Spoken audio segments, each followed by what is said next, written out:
할렐루야, 사랑을 축복합니다. 2021년 5월 3일 월요일 새벽에 오신 여러분들을 주님의 이름으로 사랑을 축복합니다.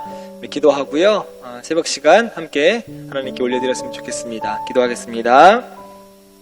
할렐루야, 여호와께 감사하라. 그는 선하시며 그 인자하심이 영원함이로다. 아멘. 사랑관에 많으신 하나님, 또한 인자가 풍성하시고 자비한 마음을 갖고 계신 하나님, 힘든 어려운 시간들을 보내고 있는 사랑하는 약대의 모든 성도들을 축복하여 주시기를 간절히 소망합니다.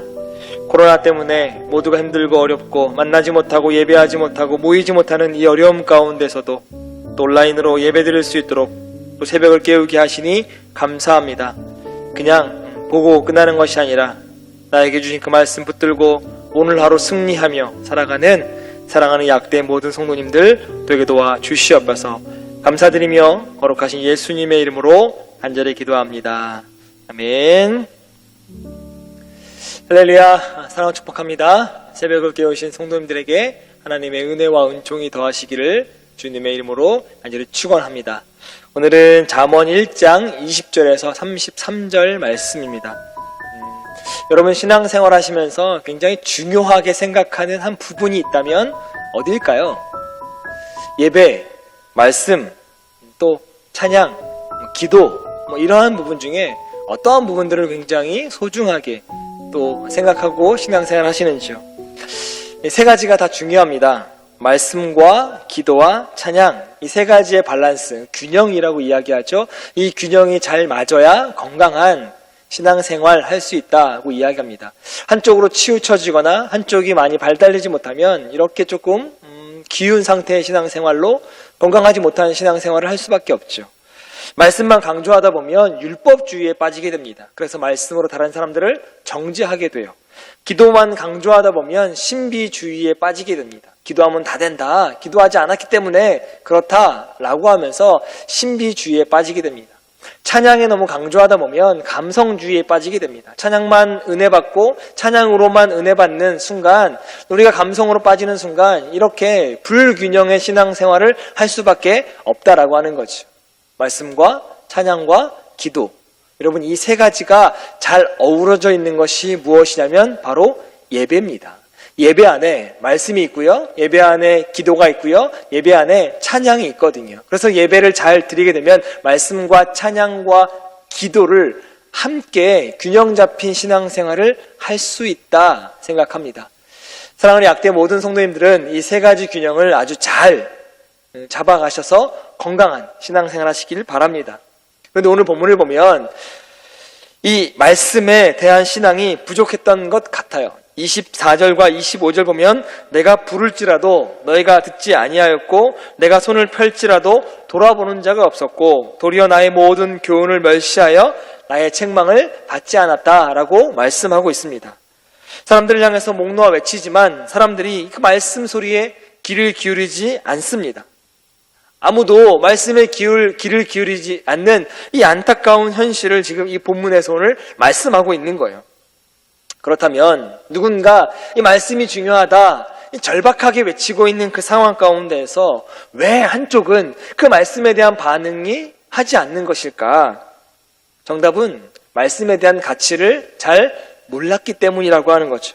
생각해 보시기 바랍니다. 누군가에서 학원에서 학부모들을 대상으로 대학 입시 설명회 한다고 하면 아마 인산인해를 이룰 겁니다. 돈을 내고 갈지라도 아마 앞자리에 또 아니면 그 강당 안에 들어가려고 굉장히 노력할 겁니다. 또한 투자 가치가 있는 아파트 분양한다고 한다면 아마 수천 가구를 분양하는데도 불구하고 막 수만 명, 수천만 명이 몰려서 분양받으려고 진을 치려고 하고 있을 겁니다. 미국의 한 도시에, 유명한 한 도시에서는 유명 노트북을 아마 값싼 값에 그날만 당일만 몇 명만 판다고 했나 봐요. 그랬더니 엄청난 인파가 몰려서 많은 사람들이 다치고 기물이 부서지는 참사를 빚은 적도 있습니다. 비단 그 사람들의 문제가 아니라 바로 이 모습이 우리의 문제라고 하는 거죠. 조금만 이익이 되고 조금만 도움이 되고 조금만 가치 있다 생각하면 불편함 무릅쓰고 달려가고 앞서가고 참여하려고 노력하는 것이 바로 우리의 모습입니다. 그런데 아무리 좋은 장소에서 식사까지 다 제공하고 무료라고 할지라도 자신에게 무가치한 것이다라고 생각되어지고 판단되어지면 가지 않습니다. 시간을 투자하지 않습니다. 이러한 상황이 솔로몬 왕의 시대라고 틀렸겠습니까? 이런 의미에서 볼 때 그들은 매우 말씀을 무가치하게 생각했던 것 같아요. 그들을 자신에게 불필요한 말로 생각했던 것 같습니다. 자신에게 어떠한 유익도 없다, 자신에게 어떠한 가치도 없다 치부해버리면서 이 말씀을 듣지 않게 되어지는 거죠. 오늘도 마찬가지입니다. 오늘날 왜 이렇게 이토록 교회에 대해서 사람들이 무관심하게 될까요? 또한 교회 안에서 선포되어지는 그 말씀을 듣는 것도, 읽는 것도 매우 귀찮아하고 때로는 의무적으로 생각하는 이유가 무엇일까요? 바쁘다는 핑계로요? 삶이 힘들다는 이유로요? 시간이 없다라고 하는 이유만으로 우리는 하나님의 말씀을 등한시하며 살아갈 때가 너무나 많습니다. 왜일까요? 이유는 그 말씀이 나에게 이익이 되지 않는다 생각하고 그 말씀이 가치가 있다라고 생각하지 않기 때문이라고 하는 거죠. 들어보았자, 읽어보았자 자신의 삶이 아무 도움이 되지 않는다 판단하기 때문에 교회를 가지 아니하고 말씀을 읽거나 듣지 않는 시대를 우리가 살아가고 있습니다. 여러분, 근데 정말로 말씀이 가치 없는 것일까? 라고 하면 세상에 말씀보다 가치가 없는 것 없다라고 하는 거죠. 세상에 가장 말씀이 가치가 있는 줄 믿습니다. 다만 사람들이 무지하기 때문에 그 가치 있는 말씀을 깨닫지 못한 것뿐이라고 하는 겁니다. 이에 시편 저자가 뭐라고 말씀하냐면요, 이 말씀은 나의 곤란 중의 위로라, 주의 말씀이 나를 살리셨다 라고 말씀하고 있고요. 또한 행이 완전하여 여호와의 법에 행하는 자가 복이 있으며 여호와의 증거를 지키고 전심으로 여호와를 구하는 자가 복이 있다라고 시편 기자가 이렇게 이야기합니다. 즉 말씀이야말로 세상에서 진정한 축복을 얻게 하는 방편, 또한 우리를 위기와 곤란과 환난과 어려움과 역경 가운데서 건지시고 위로하는 유일한 힘을 이 말씀이 가지고 있다고 생각합니다. 또한 우리의 삶의 길에 옳은 길로, 바른 길로, 믿음의 길로 인도하는 안내자이기도 하고 인도자의 역할을 감당해내는 것이 바로 말씀이라고 하는 거죠. 그러므로 여러분, 우리는 세상의 어떤 가치보다 말씀의 가치를 알고 말씀을 따라 순종하며 살아가는 하나님의 귀한 성도가 되시기를 주님의 이름으로 간절히 축복합니다. 말씀에 우리의 눈을 가리고 말씀에 우리의 길을 닫을 때에 우리의 삶은 어쩔 수 없이 어둠 속에서 방황하는 삶이 될 수밖에 없습니다. 참된 축복에서 멀어지고요, 위로도 인도도 없는, 빛도 없는 그 암담한 삶을 살아갈 수밖에 없습니다. 누구에게요? 말씀을 모르는 사람에게, 말씀의 가치를 깨닫지 못하는 사람에게, 말씀의 은혜를 누리지 못하는 사람에게 이러한 어두움이 깔릴 수밖에 없다라고 하는 거죠. 그러나 반대로 말씀을 알고 말씀의 가치를 아는 사람들에게 말씀의 빛이 여러분의 삶을 비출 줄 믿습니다. 여러분의 영혼을 비추고 비로소 가치 있는 인생이 되고 구원과 생명을 누리는 인생의 복을 받아 누리는 여러분이 되실 줄 믿습니다. 히브리서 4장 12절 말씀에 이렇게 이야기합니다. 하나님의 말씀은 살아있고 활력이 있어 좌우의 날선 어떤 검보다 예리하여 혼과 영과 및 관절과 골수를 찔러 쪼개기까지 하며 또 마음과 생각과 뜻을 판단한다라고 말씀하고 있습니다. 2021년부터 우리 매일 성경 큐티로 매일매일 말씀 읽고 묵상하기로 하고 있었습니다. 잘하고 계실 줄 믿어요.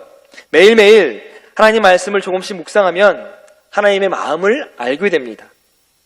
하나님의 마음을 알게 되니 우리의 삶이 조금씩 바뀌게 됩니다. 해바라기가 해를 쫓아가듯 말씀을 통해서 하나님을 바라보기 때문에 우리의 삶이 바뀌게 된다라고 하는 거죠. 그렇게 1년, 2년, 5년, 10년 여러분 하시면 여러분 분명히 삶이 변화될 줄 믿습니다. 그리고 여러분의 삶에 하나님의 축복의 역사가 있는 줄 믿습니다. 지금까지 잘 묵상하셨다면, 지속적으로 하시고 계시다면 응원합니다. 끝까지 포기하지 않고 하나님의 축복을 알아가는 여러분 되시길 바라고요. 혹시 열심히 하시다가 이런저런 이유와 핑계로 말씀을 놓고 계시는 분이 있다면 오늘을 기점으로 다시 한번 말씀을 붙드는 여러분 되시기를 주님의 이름으로 축복합니다. 풀은 마르고 꽃은 시드나 우리 하나님 말씀은 영원하리라. 그 말씀이 오늘 여러분의 삶에 귀하게 빛으로 임하는 새벽 시간 되기를 주님의 이름으로 간절히 축원합니다. 기도하겠습니다. 사랑과 은혜 많으신 하나님, 말씀을 조금씩 묵상하며 말씀의 가치를 깨달아 알아가는 약대의 모든 성도님들 될 수 있도록 인도하여 주시옵소서. 그래서 말씀을 깨닫고 하나님을 닮아가고 하나님을 닮아가는 그 삶 가운데 하나님께서 하늘의 문을 여시고 신령한 복을 주시는 은혜의 복과 풍성함의 복과 형통의 복을 받아 누리기에 부족함이 없는 사랑하는 약대 모든 성도님들 되게 도와 주시옵소서. 오늘 하루도 승리하기 소망합니다. 기도로 역전시키시는 하나님을 경험하게 도와 주시옵소서. 감사드리며 거룩하신 예수님의 이름으로 간절히 기도합니다. 아멘. 지금부터 잠언 1장 20절부터 33절 안으로 들어가셔서 하나님의 은혜를 누리시길 바랍니다. 지혜가 길거리에서 부르며 광장에서 소리를 높이며 시끄러운 길목에서 소리를 지르며 성문 어귀와 성중에서 그 소리를 발하여 이르되 너희 어리석은 자들은 어리석음을 좋아하며 거만한 자들은 거만을 기뻐하며 미련한 자들은 지식을 미워하니 어느 때까지 하겠느냐. 나의 책망을 듣고 돌이키라. 보라, 내가 나의 영을 너희에게 부어주며 내 말을 너희에게 보이리라.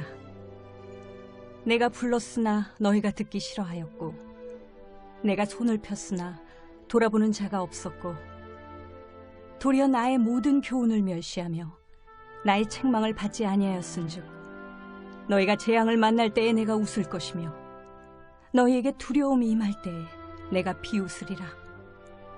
너희의 두려움이 광풍같이 임하겠고 너희의 재앙이 폭풍같이 이르겠고 너희에게 근심과 슬픔이 임하리니 그때에 너희가 나를 부르리라. 그래도 내가 대답하지 아니하겠고 부지런히 나를 찾으리라. 그래도 나를 만나지 못하리니 대저 너희가 지식을 미워하며 여호와 경외하기를 즐거워하지 아니하며 나의 교훈을 받지 아니하고 나의 모든 책망을 업신여겼음이니라. 그러므로 자기 행위의 열매를 먹으며 자기 꾀에 배부르리라. 어리석은 자의 퇴보는 자기를 죽이며 미련한 자의 안일은 자기를 멸망시키려니와 오직 내 말을 듣는 자는 평안히 살며 재앙의 두려움이 없이 안전하리라.